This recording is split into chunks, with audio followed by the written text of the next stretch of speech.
Thank you. ನಾನು ನಾಗರಾಜ್, ಧಾರವಾಡದ ಜಿಲ್ಲಾ ವರದಿಗಾರ. ಧಾರವಾಡದಲ್ಲಿ ಈಗಾಗಲೇ ಮುಂಗಾರು ಪೂರ್ವ ಮಳೆ ಕೈಕೊಟ್ಟಿದ್ರಿಂದ ಸಾಕಷ್ಟು ರೈತರು ಆತಂಕಕ್ಕೀಡಾಗಿದ್ರು. ಆದ್ರೆ ಕಳೆದ 4-5 ದಿನಗಳಿಂದ ಏನೋ ಒಂದ್ ರೀತಿಯ ಧಾರವಾಡ ಗ್ರಾಮೀಣ ಮತ್ತು ಧಾರವಾಡ ತಾಲೂಕಿನಾದ್ಯಂತ ಒಂದ್ ರೀತಿ ಉತ್ತಮವಾಗಿ ಮಳೆ ಸುರಿತಾ ಇರ್ತಕ್ಕಂಥದ್ದು. ಹೀಗಾಗಿ ಏನು ನಾನೀಗ ರೈತರ ಜಮೀನಲ್ಲಿ ಇದ್ದೀನಿ. ರೈತರು ಈಗ ಬೆಳೆದಿರ್ತಕ್ಕಂಥ ಬೆಳೆಗಳಿಗೆ ಮಳೆಯ ಅವಶ್ಯಕತೆ ಇತ್ತು ಅಂದ್ರೆ ಏನು ಈಗಾಗಲೇ ರೈತರು ಬೆಳೆದಿರ್ತಕ್ಕಂಥ ಉದ್ದು ಆಗಿರ್ಬೋದು, ಸೋಯಾ ಆಗಿರ್ಬೋದು ಮತ್ತು ಶೇಂಗಾ ಬೆಳೆಗಳಿಗೆ ಏನು ಈಗಾಗಲೇ ಅವುಗಳಿಂದ ಕಾಯಿಗಟ್ಟುವಂತ ಹಂತಕ್ಕೆ ಬಂದಿರ್ತಕ್ಕಂಥದ್ದು. ಹೀಗಾಗಿ ಈ ಒಂದು ಬೆಳೆಗಳಿಗೆ ಈಗಾಗಲೇ ಒಂದು ಮಳೆಯ ಅವಶ್ಯಕತೆ ಇತ್ತು. ಅಂದ್ರೆ ಕಳೆದ 4-5 ದಿನಗಳಿಂದ ಸುರಿತಾ ಇರ್ತಕ್ಕಂಥ ಮಳೆಯಿಂದ ರೈತರಿಗೆ ಒಂದು ರೀತಿ ಜೀವಕಳೆ ಬಂದಂತಾಗಿರ್ತಕ್ಕಂಥದ್ದು.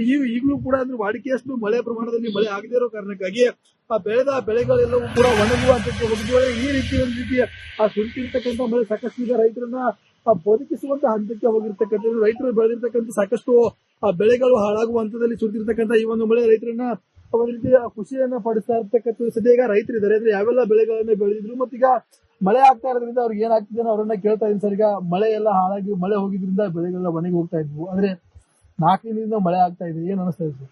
ಏನ್ ಅನಿಸ್ತಾ ಇದೆ, ಒಂದಿಷ್ಟು ಏನ ದನಕರಿಗೆ ಮೇವು ಹಾಕತ್ತೆ ಅನ್ನೋದಂತದ. ಇಳುವರಿ ಮಾತ್ರ ಪೂರ ಬರುವಂತ ಸ್ಟೇಜ್ ಇಲ್ಲ ಸರ್. ಮಳಿನೂ ಅರ್ಧಂಬರ್ಧ ಐತಿ. ಮಳಿ ಪೂರ್ಣ ಪ್ರಮಾಣದಾಗ ಮಳಿ ಇಲ್ಲ. ಏನ್ ಅಲ್ಲೇ ಕಟ್ಟಿಬಿದ್ದಾವ ಪೀಕ್. ಏನ್ ಕೈಗೆ ಮತ್ತ ಏನು ನೆಚ್ಚಿಗೆ ಇಲ್ಲ ಸರ್. ಅಂದ್ರೆ ಮಳೆ ಆಗ್ತಾ ಇರೋದು ಕೇವಲ ಬೆಳೆಗಳಿಗೆ ಮಾತ್ರ, ಭೂಮಿ ಹಸಿ ಆಗೈತೆ. ಆದ್ರೆ ಅವೆಲ್ಲ ಕಾಲಿಗೆ ಹೆಜ್ಜೆ ಗಾಡಿ ಮೆತ್ತಿಲ್ಲ.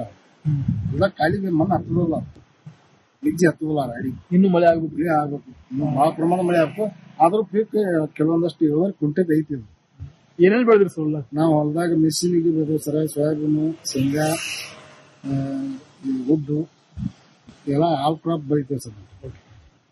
ಇದು ಏನು ಇಲ್ಲಿರ್ತಕ್ಕಂಥ ರೈತರು ಕೂಡ ಹೇಳ್ತಾ ಇರ್ತಕ್ಕಂಥದ್ದು ಏನು ಮುಂಗಾರಿನಲ್ಲಿ ಏನು ವಾಡಿಕೆಯಷ್ಟು ಮಳೆ ಆಗದೇ ಇರೋ ಕಾರಣಕ್ಕಾಗಿ ಬೆಳೆಗಳೆಲ್ಲ ಒಣಗಿ ಹೋಗ್ತಾ ಇದ್ವು. ಆದ್ರೆ ಈಗ ಬಂದಿರ್ತಕ್ಕಂಥ ಬೆಳೆ ಕೂಡ ಏನು ದನಕರಗಳಿಗೆ ಮೇವಾಗಬಹುದು ವಿನಃ ಏನು ಹೆಚ್ಚಿನ ಇಳುವರಿ ಬರುವುದಿಲ್ಲ. ಅಂದ್ರೆ ಪ್ರತಿ ವರ್ಷದಂತೆ ಬರುವಂತಹ ಇಳುವರಿ ಬರುವುದರಿಂದ ಕುಂಠಿತ ಆಗುತ್ತೆ ಅನ್ನುವಂತ ಮಾತನ್ನ ಹೇಳ್ತಾ ಇರ್ತಕ್ಕಂಥದ್ದು. ಇದಿಷ್ಟು ಧಾರವಾಡದ ಸುದ್ದಿ. ಮತ್ತೊಂದು ನಗರದ ಸುದ್ದಿಯನ್ನು ನನ್ನ ಸಹೋದ್ಯೋಗಿ ಕೊಡ್ತಾರೆ. Over to you.